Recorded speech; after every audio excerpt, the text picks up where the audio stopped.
বিশ্বনবী জুমার খুতবা দিচ্ছেন, হঠাৎ বিশ্বনবী দেখলেন হাসান আর হুসাইন লাল দুইটা জামা পরে জুমার মসজিদের মধ্যে ঢুকে একবার কাতারের এইদিকে দৌড় মারে, আরেকবার ওইদিকে দৌড় মারে।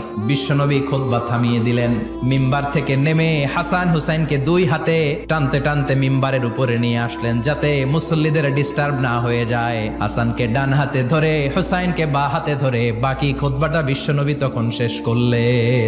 আবার বিশ্বনবী জুমার খুতবা দিতে দাঁড়ালেন, এক সাহাবী এসে বসে বলল, বিশ্বনবী বললেন, কম দাঁড়াও, 2 রাকাত পড়ছো?